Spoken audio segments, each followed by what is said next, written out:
செய்தி பாடம் வாசிக்க கேட்போம்.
நற்செய்தி பாடம் மார்க் எழுதின சுவிசேஷம் 4ஆம் அதிகாரம் 26 முதல் 29 வரை.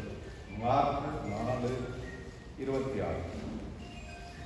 பின்னும் இயேசு அவர்களை நோக்கி, தேவனுடைய ராஜ்யமானது ஒரு மனுஷன் நிலத்தில் விதையை விதைத்து இரவில் தூங்கி பகலில் விழித்திருக்க அவனுக்கு தெரியாத விதமாய் விதை முளைத்து பயிராகிறது ஒப்பாயிருக்கிறது.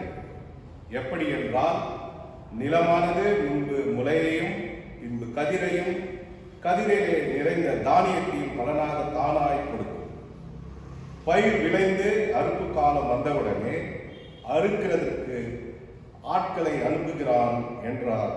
வாசிக்க வேண்டிய நற்செய்தி பாடம் வாசித்து நிறைவேற்று.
நாங்கள் நன்றி செலுத்துகிறோம்.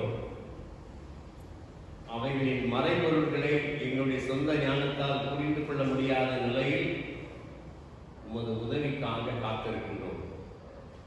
பரிசுத்த ஆவியானவர் இந்த வசனங்களை எழுதினதினாலே அவர் மூலமாக மட்டுமே எங்களால் புரிந்து கொள்ள முடியும். எங்கள் மத்தியிலே நீர் அசைவாடும், நீர் எங்களோடு பேசும். வேத வசனங்களை படித்து தியானித்து கேட்கின்றவர்களாக மட்டுமின்றி வசனங்களுக்கு கீழ்ப்படிந்து வாழ்ந்து உம்முடைய நாமத்தை மகிமைப்படுத்த கிருபைக்காக இயேசு ரட்சகர் நாமத்திலே வேண்டிக் கொள்கிறோம் நல்ல பிதாவே. ஆமென்.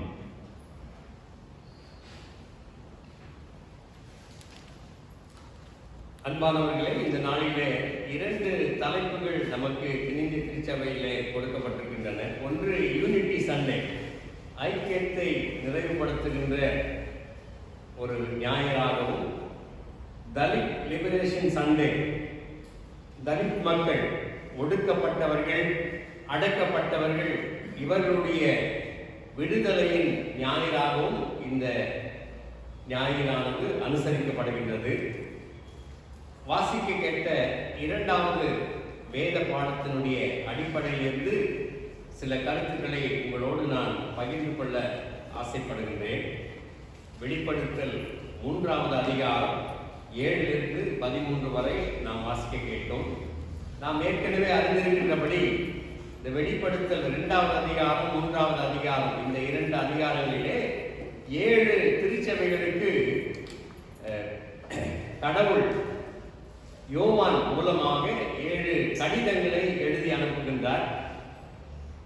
எபேசு, ஸ்மிர்னா, பெர்கமு, தியத்தீரா, சர்தை, பிலதெல்பியா, லவோதிக்கேயா, இந்த 7 சபைகளும் சின்ன ஆசியா என்று அழைக்கப்படுகின்ற ஏசியா மைனர் அந்த இடத்தில் இருக்கின்றது. இந்த நாளிலே அது துருக்கியிலே இருக்கிறது. It is in Turkey.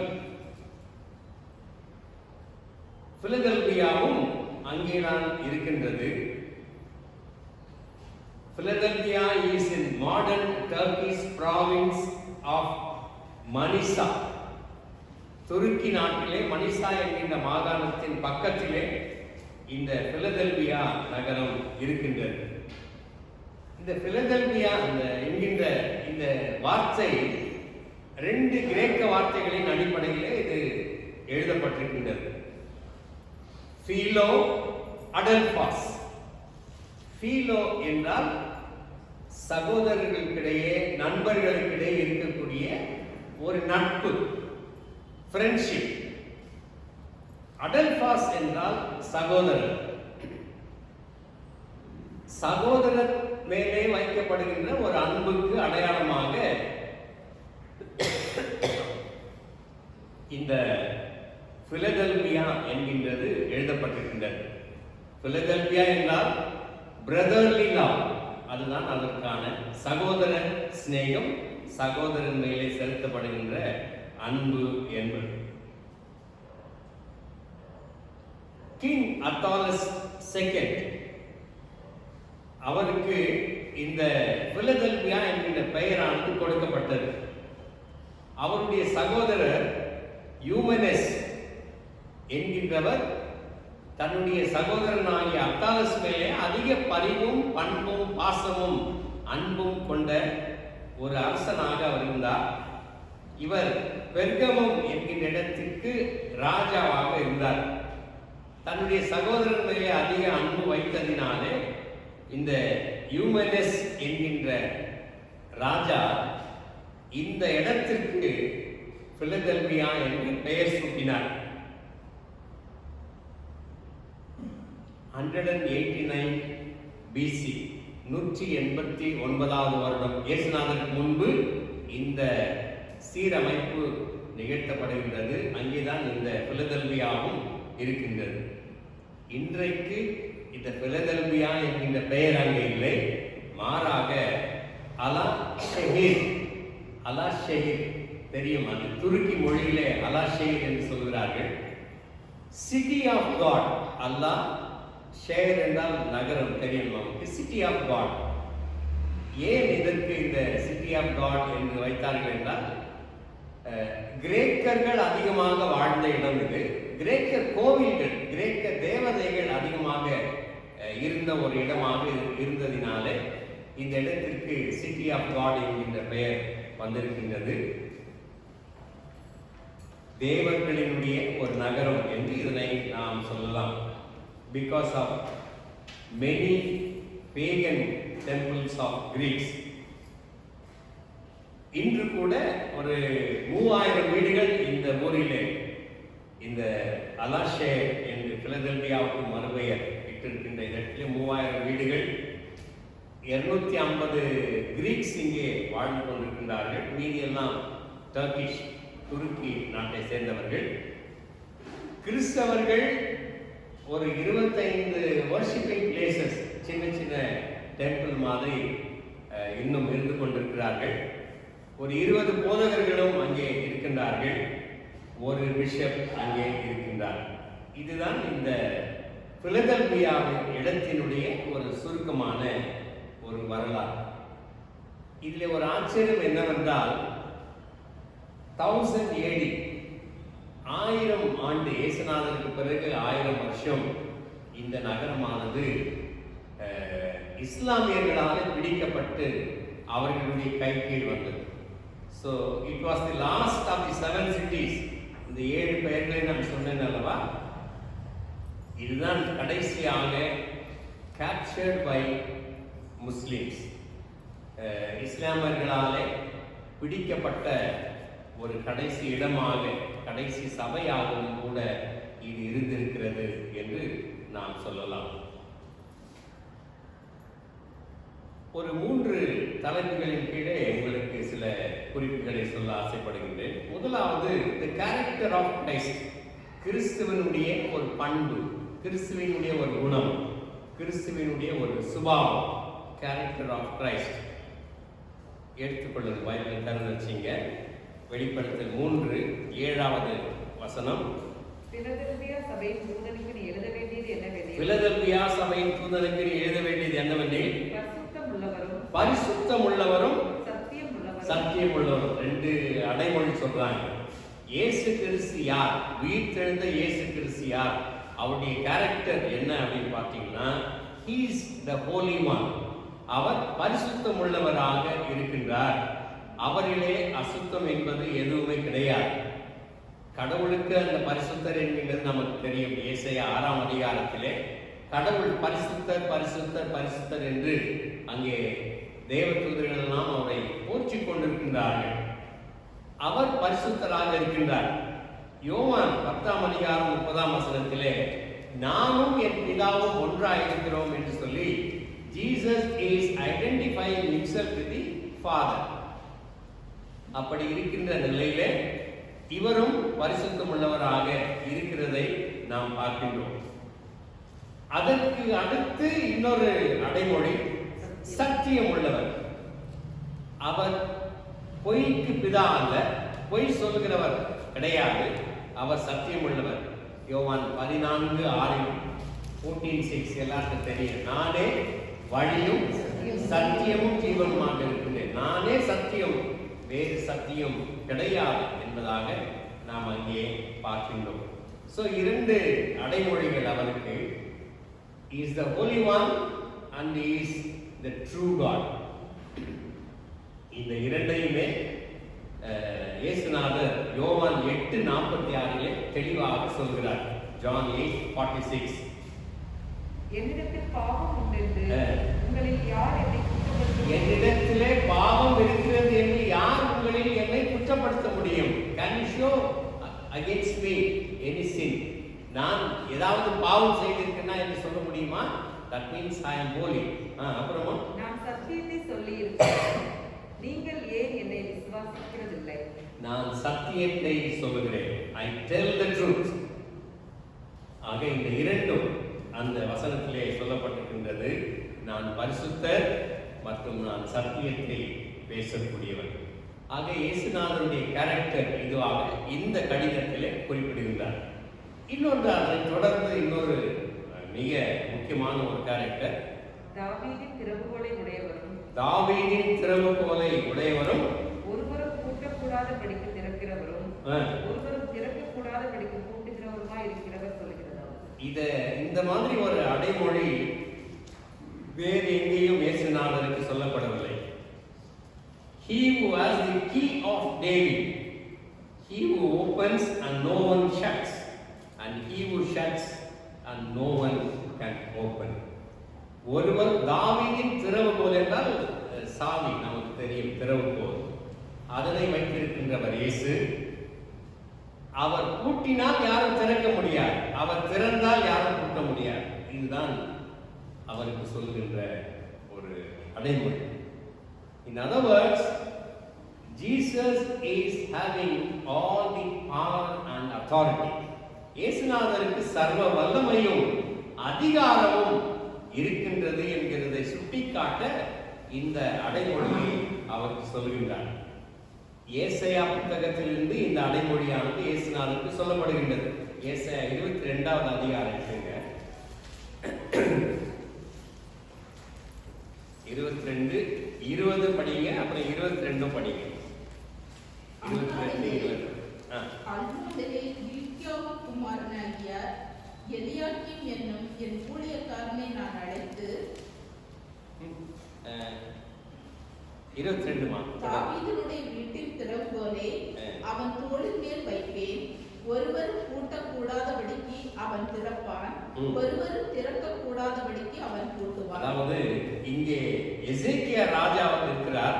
அந்த எசேக்கியா ராஜாவுக்கு ஒரு ஸ்டூவர்ட், ஒரு பணியாளன் இருக்கின்றான். நேர்மையானவன், ஒரு உத்தமமானவனாக இருக்கின்றான். அவனுடைய பெயர் எலியாக்கீம். அவன் கையிலே என்னுடைய ராஜ்யத்தினுடைய திறவுகோலை நான் கொடுக்கின்றேன். அதாவது என்னுடைய அதிகாரத்தை அவனோடு நான் கொடுக்கின்றேன்.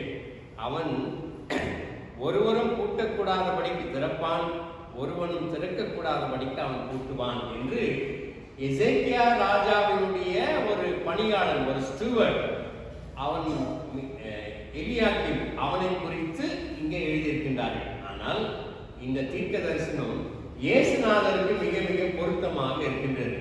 தாவீதின் திறவுகோலை அவர் உடையவராக இருக்கின்றார். தாவீதின் குமாரன், தாவீதின் சிங்காசனத்தில் இருக்கிறவர், தாவீதினுடைய அதிகாரத்தை அவர் உடையவராக இருக்கின்றார். Jesus alone has the authority over New Jerusalem and the new city of David. தாவீதின் நகரம் என்று அழைக்கப்படுகின்ற புதிய எருசலேமுக்கு அதிபதியாக, அதிகாரம் வகிப்பவராக இயேசுநாதர் இருக்கிறார் என்கிறதை இந்த அடைமொழியானது நமக்கு சுட்டி காட்டுகின்றது. யோபுவின் புத்தகத்திலேயும் இப்படிப்பட்ட ஒரு குறிப்பு வருகிறது. யோபு 12ஆம் அதிகாரம் 14ஆம் வசனம். Job 12:14.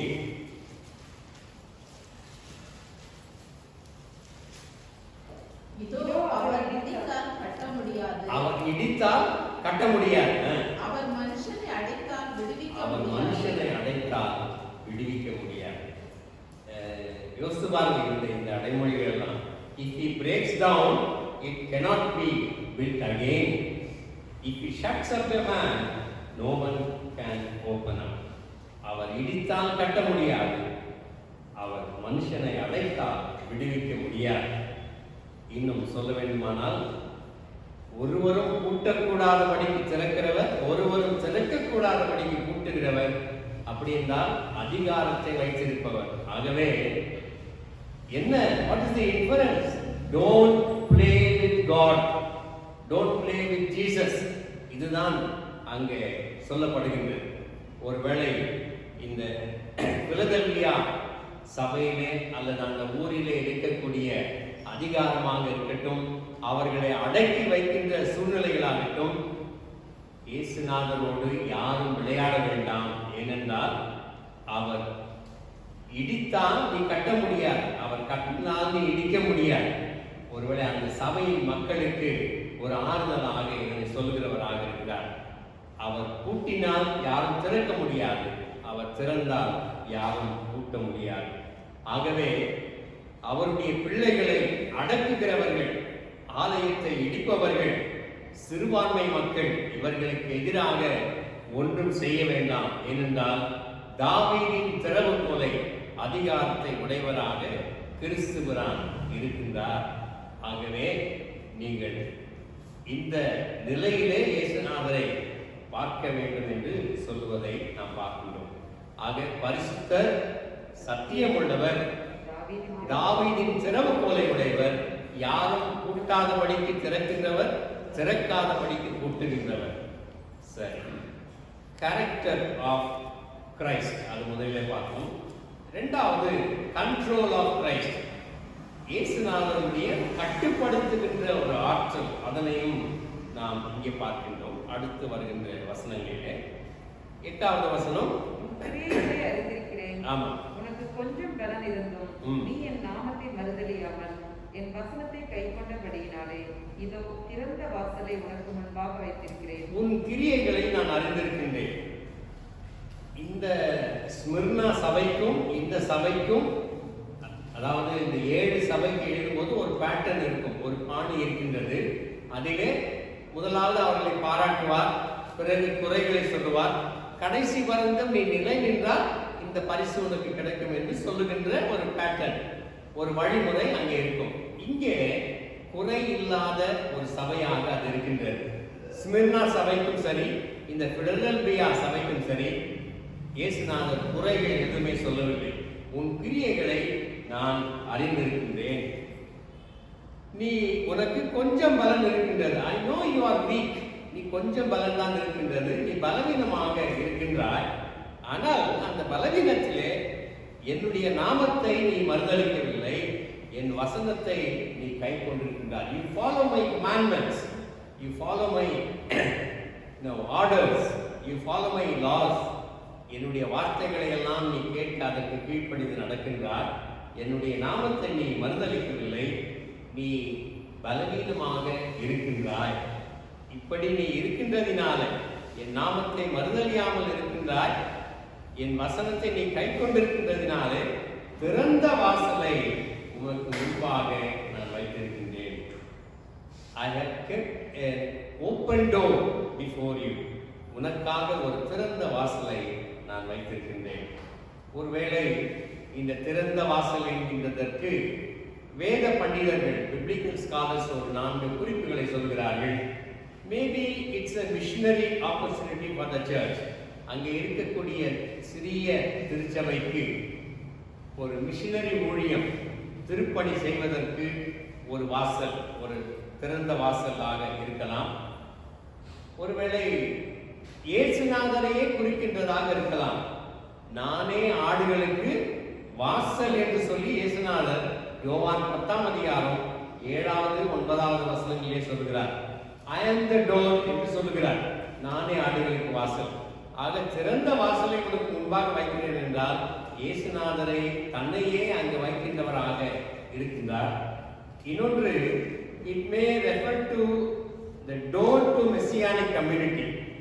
இயேசுநாதர் வருகையிலே மெசியாவின் கூட்டமாக, மெசியாவை பற்றுகின்ற விசுவாசிகளின் கூட்டமாக இருக்கின்றதற்கும் இது ஒரு அடையாளமாக இருக்க அதனை குறிக்கலாம்.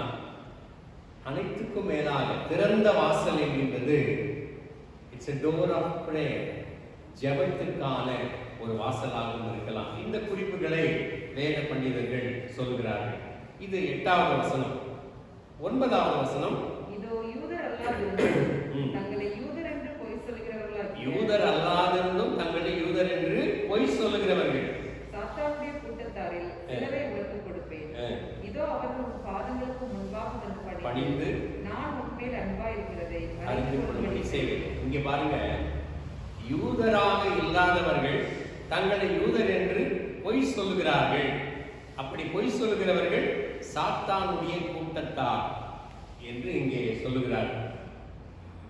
ஒருவேளை அந்த நாளில் இது எழுதப்பட்ட காலம் ஏற்கனவே நான் சொல்லியிருக்கிறேன், 95 AD, 90 to 95 AD அந்த காலகட்டத்திலே, இயேசுநாதருக்கு பிறகு 90 அல்லது 95வது ஆண்டுகளிலே இது எழுதப்பட்டிருக்கிறார்.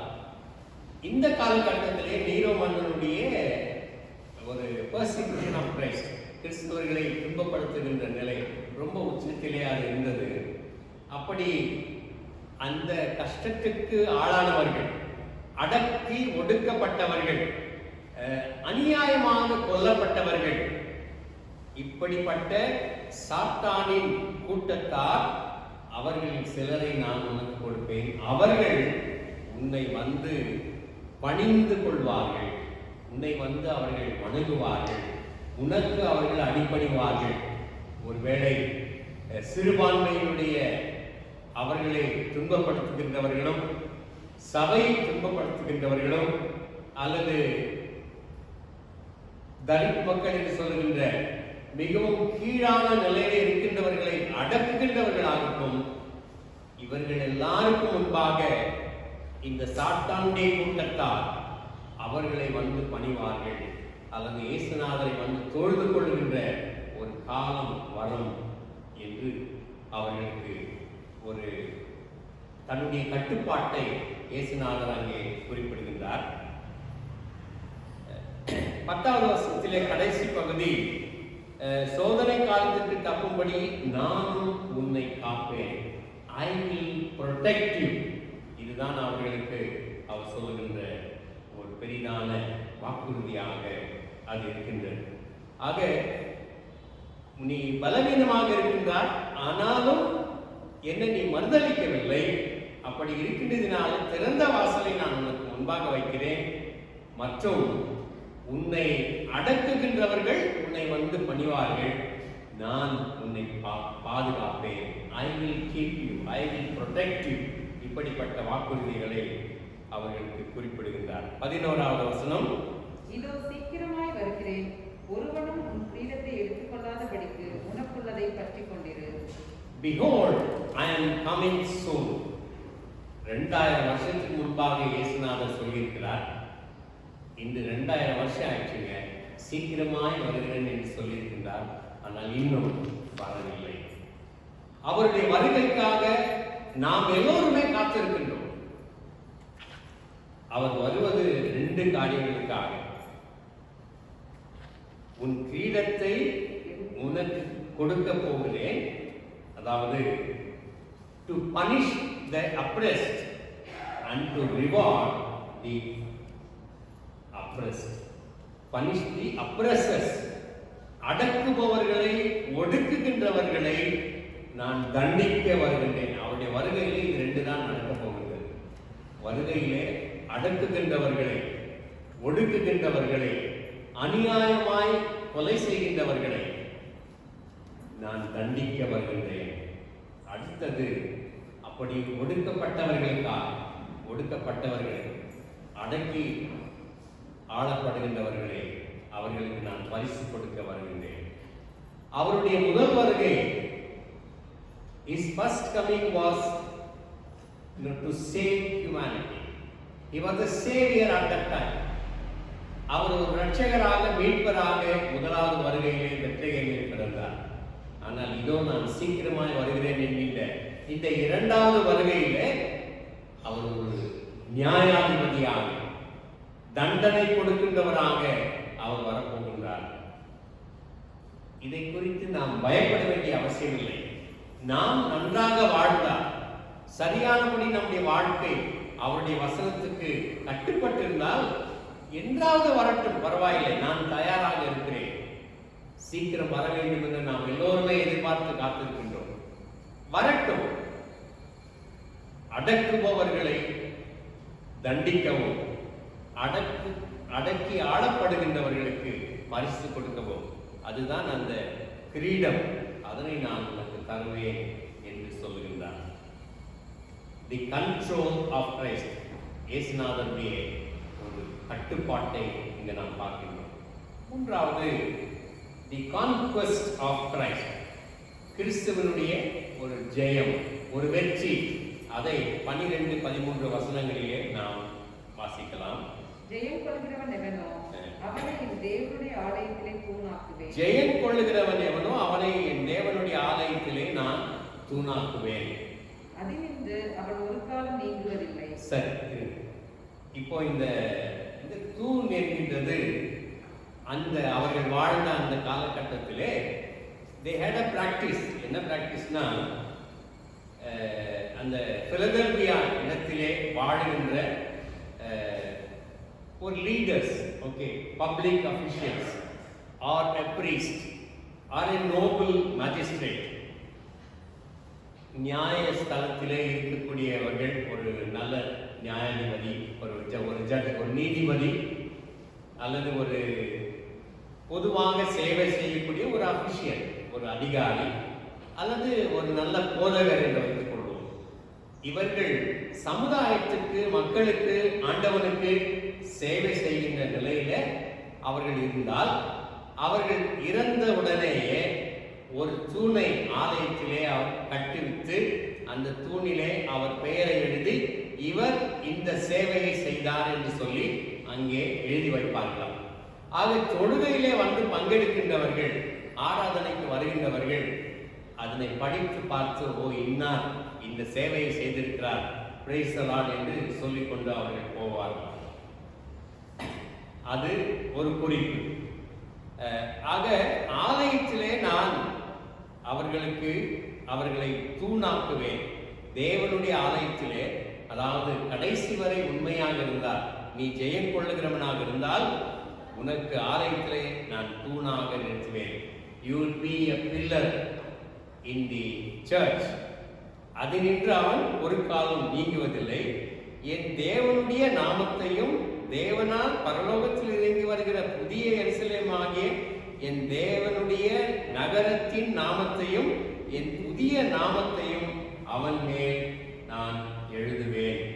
அதாவது தேவனுடைய நாமம், தேவனுடைய நகரத்தின் நாமம் மற்றும் ஒரு புதிய நாமம், நியூ நேம், காட்ஸ் நேம் என்றெல்லாம் இருக்கின்றது. இந்த பில்லர்ல நான் இன்ஸ்கிரைப் பண்ணுவாங்கன்னு சொன்னேன் இல்லைங்களா, அந்த நாமம் போல ஒரு ஸ்லேவ், ஒரு அடிமையானவன் இருந்தால், அந்த யார் அவன் அடிமையாக வாங்கியிருக்கிறார்களோ அந்த ஓனருடைய இனிஷியலை அவன் மேல எழுதி வச்சிருவாங்க. So that everyone will know that this slave belongs to this owner. இந்த எஜமானனுக்கு இந்த அடிமை சொந்தம் என்று சொல்லி அவன் மேலே அவருடைய பெயருடைய முதல் 2 எழுத்துக்களை அவர்கள் எழுதுவார்களாம். Wearing a badge of Christ. இயேசுநாதருடைய அடிமையாக நான் இருக்கின்றேன் என்கிறதை உணர்த்துகின்ற நிலையிலே ஆலயத்திலே தூணாக நான் நிறுத்துவேன், அல்லது என்னுடைய நாமத்தை அவன் மேலே நான் எழுதுவேன் என்பதற்கு அடையாளமாக இந்த 2ம் சொல்லப்படுகின்றது. இயேசுநாதர் ஒரு வெற்றி வேந்தராக வருகின்றார் அல்லவா, அதனை குறிக்க தி கான்குவெஸ்ட் ஆஃப் கிரைஸ்ட், கிறிஸ்துவினுடைய ஒரு ஜெயமாக இது இருக்கின்றது. கடைசியிலே முடிக்கும் பொழுது ஆவியானவர் சபைகளுக்கு சொல்லுகிறதை காதுள்ளவன் கேட்க கடவன், கேட்டு உணரும் காதுள்ளவன் கேட்க கடவன். தேவன் தாமே இந்த வசனங்களை ஆசீர்வதிப்பாராக.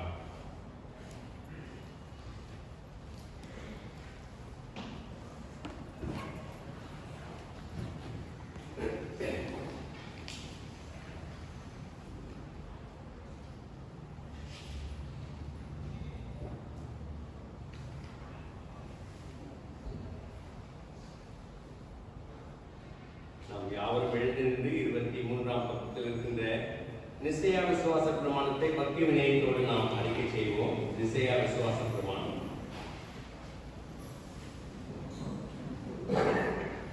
வானத்தையும் பூமியையும் காணப்படுகிறதுமான காலமான எல்லாவற்றையும்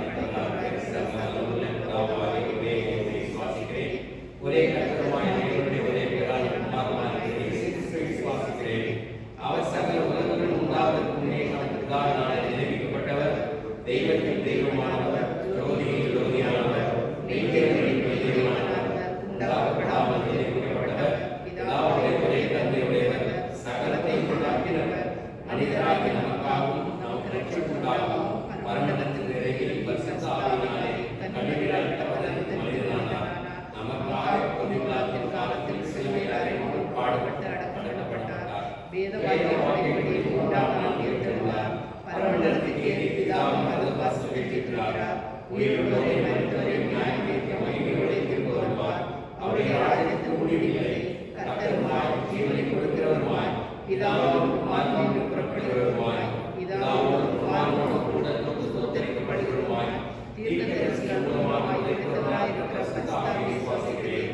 ஒரே பரிசுத்த பொதுவான அப்போஸ்தல திருச்சபையுடன் விசுவாசிக்கிறேன். பாவமன்னிப்புக்கு நியமிக்கப்பட்ட ஒரே விசுவாசத்தை அறிக்கையிடுகிறேன். மரித்தோர் உயிர்த்தெழுதலும் மறுபடி ஜீவனும் உண்டாகும் என்று காத்திருக்கிறேன். ஆமென். அமர்வோம். அறிவிப்புகளை செய்ய கேட்கலாம்.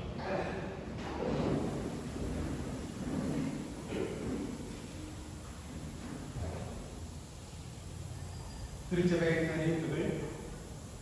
வருகிற ஞாயிற்றுக்கிழமை காலை 8 மணிக்கு ஞாயிறு ஆராதனை அழைத்து நடைபெறும். இந்த வாரத்தில் தங்கள் பிறந்த நாட்களை காணிப்பவர்கள் மிஸ்டர் ஜோனத்தான் ஜெயபாண்டியன் இன்று தன்னுடைய பிறந்த நாளை கொண்டிருக்கிறார்கள். மிஸ்ஸஸ் ஆஷா பென்ஸ் 10ஆம் தேதி, Mrs Lydia Annie Hensi, Mr Ruben, Mrs Charlotte Premakumari, master Brian இவர்கள் வருகிற 14ஆம் தேதி தங்களது பிறந்த நாட்களை காணியிருக்கிறார்கள். மிஸ்ஸஸ் டெய்சி ராணி 12ஆம் தேதியும், மிஸ் ஆண்ட்ரியா 13ஆம் தேதி தங்களது பிறந்தநாளை காணியிருக்கிறார்கள். இவர்கள் எல்லாரையும் திருச்சபை சார்பில் வாழ்த்தி இவர்களுக்கு இனிய பிறந்தநாள் வாழ்த்துக்களை தெரிவித்துக் கொள்கிறோம். இந்த வாரத்தில் தங்கள் திருமண நாட்களை காணிப்பவர்கள் Mr Robin Isaacson and Mrs Sumathi Robinson, Mrs Samson and Mrs Rosy Samson இவர்கள் இன்று தங்களுடைய திருமண நாளை கொண்டிருக்கிறார்கள். Mrs Soundar Singh and Mrs Christy Soundar 11ஆம் தேதி தங்களது திருமண நாளை காணியிருக்கிறார்கள். Mr Jayaseelan and Mrs Geetha Jayaseelan 14ஆம் தேதி தங்களது திருமண நாளை காணியிருக்கிறார்கள். இந்த தம்பதியினர்கள் யாவரையும் வாழ்த்தி இனிய திருமண நாள் வாழ்த்துக்களை இவர்களுக்கு தெரிவித்துக் கொள்கிறோம். கடந்த வாரம் காணிக்கை விவரம்: ஆராதனை காணிக்கை 3720 ரூபாய், மாதாந்திர சங்கத்தொகை 450 ரூபாய், கட்டிட நிதி 1500 ரூபாய், மரண நிவாரண நிதி 450 ரூபாய், தோற்ற காணிக்கை 1300 ரூபாய், ஆக மொத்தம் 7520 ரூபாய்.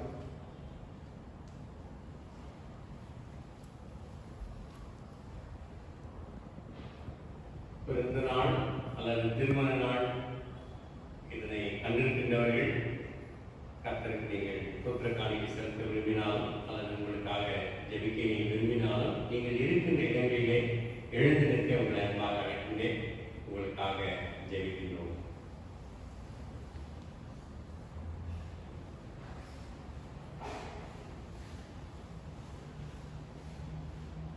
கிருபை நிறைந்த நல்ல ஆண்டவரே, எங்களுடைய வாழ்க்கையிலே அநேக விதமான நன்மைகளையும் ஆசீர்வாதங்களையும் தருகிறபடியாக நன்றி சொல்கிறோம்.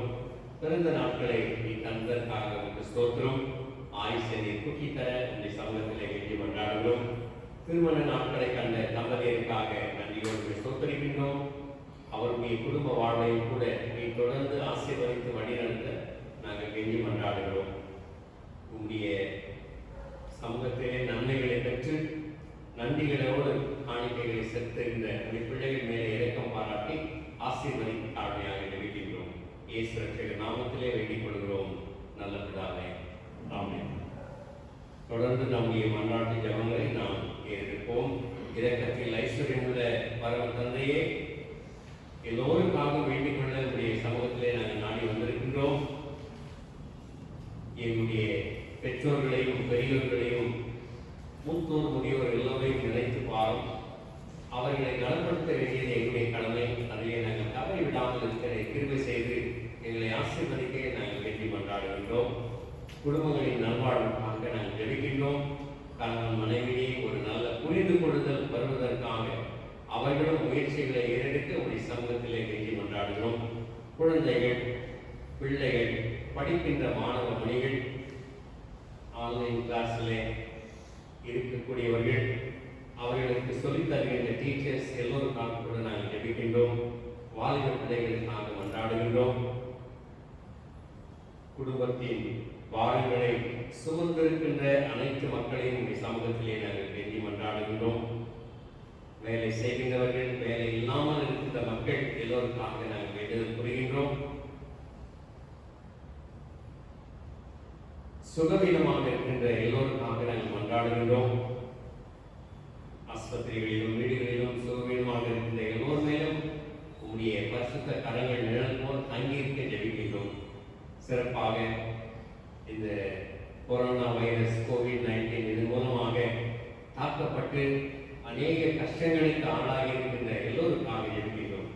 உலகெங்கிலும் பரவி வருகின்ற இந்த கொடூரமான வியாதி வந்து எங்கள் எல்லோரையும் இந்த இந்த உலகத்தின் மக்கள் அனைவரையும் காப்பாற்ற உடைய சமூகத்திலே நாங்கள் கெஞ்சுகின்றோம். எங்கள் நாட்டிற்காக, நாட்டின் தலைவர்களுக்காக ஜெபிக்கின்றோம். எங்களுடைய டயசிஸ்க்காக, பிஷப்புக்காக, போதகர்களுக்காக, அனைத்து சபைகளுக்காக, சபையின் விசுவாசிகளுக்காக நாங்கள் ஜெபிக்கின்றோம். எல்லோரும் தாமே ஆசீர்வதித்து வழிநடத்தும். இயேசு ரட்சகர் நாமத்திலே தாழ்மையோடு வேண்டிக் கொள்கிறோம் நல்ல பிதாவே. ஆமென். அப்பம் பிடிக்கிற பகுதிக்காக நாம் அவர் எழுந்திருக்கோம். 27வது பக்கம். இதோ சகோதர சகோதரியை ஒருமித்து வாசம் பண்ணுகிறது எவ்வளவு நன்மை, எவ்வளவு இன்பமானது. அந்த ஒரே அப்பத்தில் நாம் எல்லாரும் பங்கு பெறுகிறபடியா அநேக நாட்கள் நாம் ஒரே அப்பமும் ஒரே சரீரமாக இருக்கிறோம்.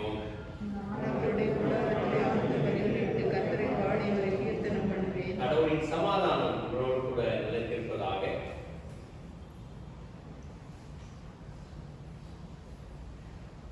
இருபத்தி 8வது பக்கத்தில் இருக்கின்ற ஜெபத்தை யாவும் சேர்ந்து சொல்லுவோம்.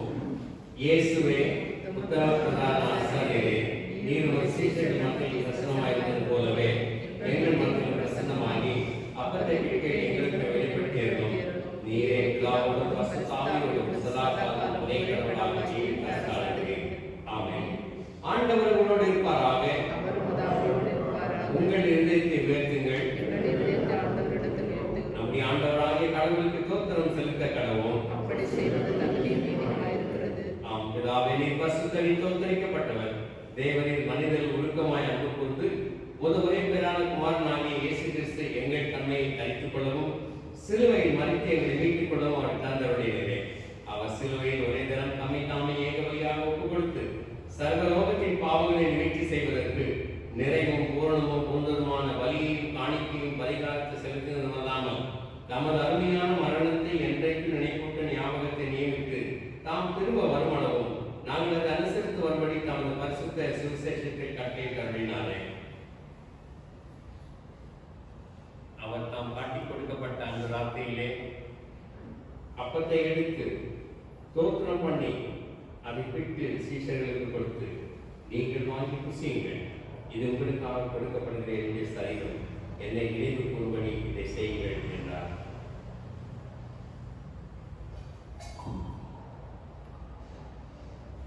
அப்படியே போஜனம் பண்ண பின்பு அவர் பாத்திரத்தை எடுத்து தோத்திரம் பண்ணி அவர்களுக்கு கொடுத்து, நீங்கள் எல்லாரும் வேண்டி பானம் பண்ணுங்கள், இது பாவமணி உண்டாகும்படி உங்களுக்காகவும் அநேகருக்காக சிந்தப்படுகிற புது உடன்படிக்கைக்குரிய என்னுடைய ரத்தம், இதை பானம் பண்ணும் பொழுதெல்லாம் என்னை நினைவு கூறும்படி இதை செய்யுங்கள் என்று திருவுளம் பற்றினார்.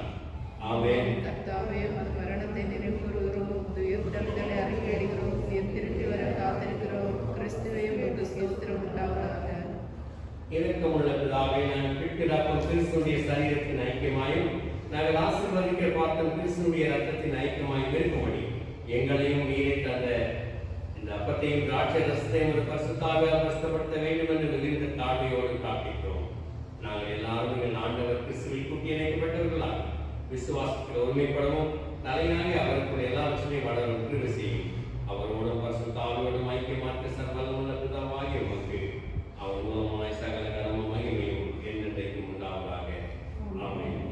நம்ம ரட்சகராகிய கிறிஸ்து கற்பித்தபடி அவரை நாம் கருணப்பட்ட தைரியத்தோடு சொல்லுவோம். பரமண்டலங்களை தேவைப்படாது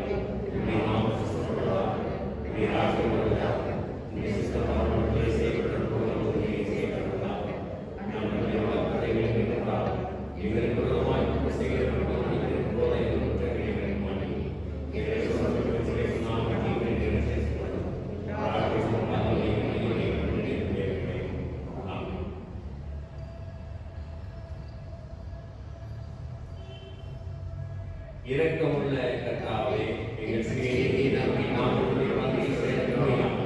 எங்களுடைய அவர்களுக்கு செய்கிறோம். உடைய ரட்சிப்பின் விதிகளை உடைக்கப்பட நாம் பாடுகிறோம். ஆனால் எங்களை கொண்டு தயவு செய்ய ரட்சிக்க மாறாதவராக இருக்கிறேன். ஆகையால் திருவிழா கர்த்தாவே, முதன்மையான மாறாகி இயேசு கிறிஸ்துவின் வித்தியாசத்தால் நடந்தால் எங்கள் பாவ சரீரமும் ஆத்மாவும் சுத்தமாகி எப்பொழுது நாம்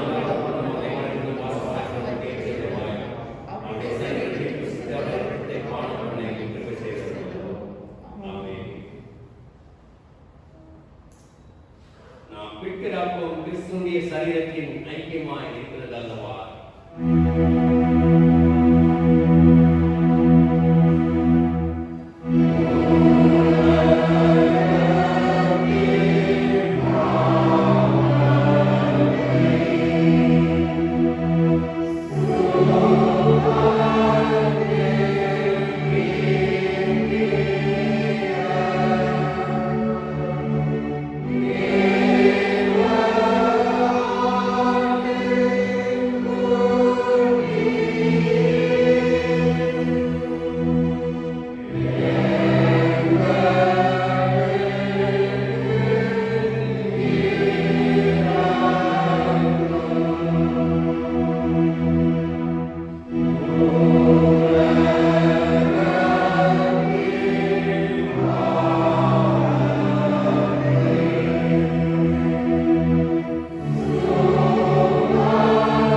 வார்த்தையின்படி நாம் கர்த்தரின் பங்கில் பங்கெடுப்போம்.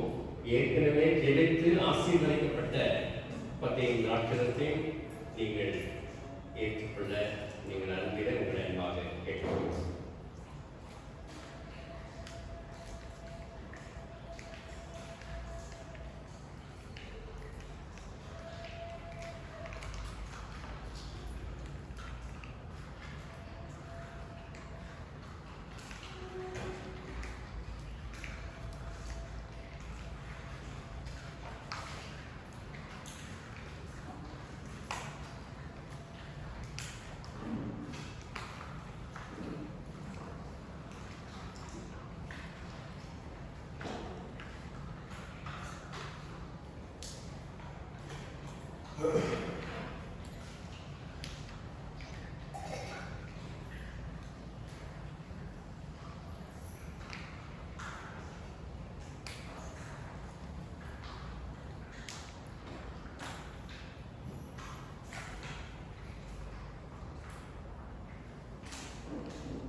திறக்க முடியாதவர்கள் இருக்கிறவருக்கும் மக்களுக்கு கொஞ்சம் ஹெல்ப் பண்ணுங்க. நீங்கள் வெளியே போகும்பொழுது இந்த டிஸ்போசல் கப்ஸ் எல்லாம் வெளியே இருக்குங்க. இந்த டஸ்ட்பினில் போட்டு செல்ல உங்கள் அன்பாக கேட்கும்.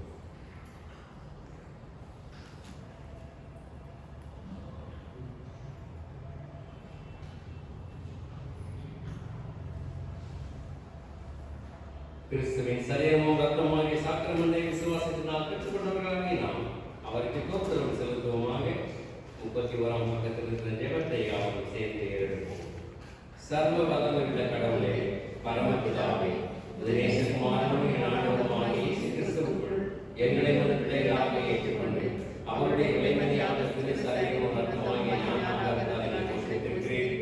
எங்கள் பாவங்களை மன்னித்து தீவினை உருவாக்கப்படுகிறேன். அளவிடப்படாத நன்மைகளுக்காக கொண்டிருக்கிறோம். சரீரமும் ஆத்மமாக எங்களை பரிசுத்தமும் ஜீவனுள்ள பலியாக ஒப்புக்கொடுக்கிறோம். இதுவே நாங்கள் செய்த ஆத்மீக ஆராதனை. நாங்கள் இந்த வெள்ளத்தில் தேவனுடைய நன்மையும் பரிபூர்ணமான சித்தங்களை பகுத்தறிந்ததாக எங்கள் மனம் புதிதாகிறதுனாலே எங்களுக்கு அருள் புரியும்.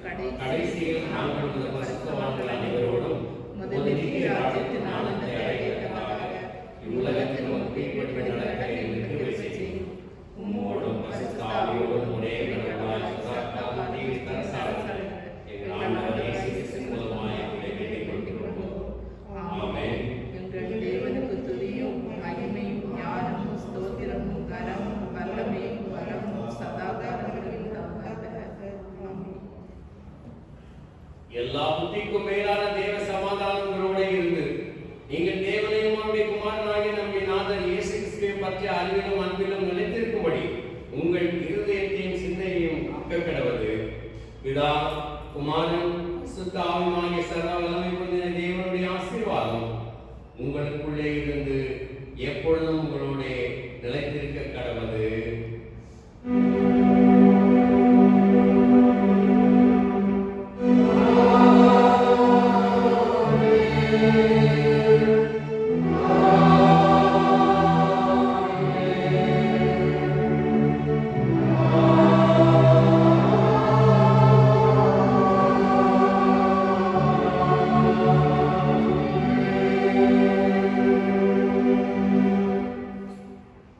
முடிவாக பாமாயில் 214வது பாடல்.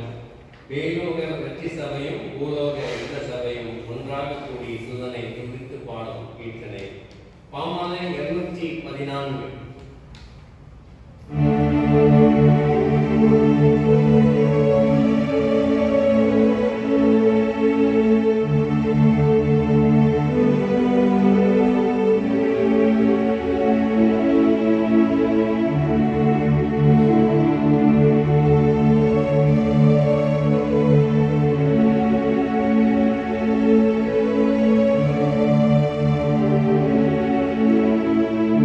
Thank you.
திருவிருந்திலே பங்கெடுக்கும் செய்த தயவுக்காக நன்றியோடு சொற்கொள்கின்றோம்.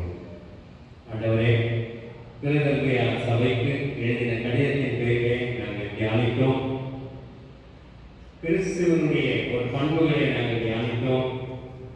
கிறிஸ்து எங்களை அடக்கி ஆளக்கூடிய தன்மையில் இருந்தார் என்பதை நாங்கள் நினைவு கூர்ந்தோம். கிறிஸ்து வெற்றி வீரராக வரப்போகின்றார். நாங்கள் விசுவாசத்தில் உறுதியாக இருக்கும்பொழுது எங்களுக்கு தேவையான ஜீவ கிரீடத்தை வழங்குவார். அடைக்குபவர்களை அவர் தண்டிப்பார் என்கின்ற சத்தியங்களை நாங்கள் தெரிந்து கொண்டோம்.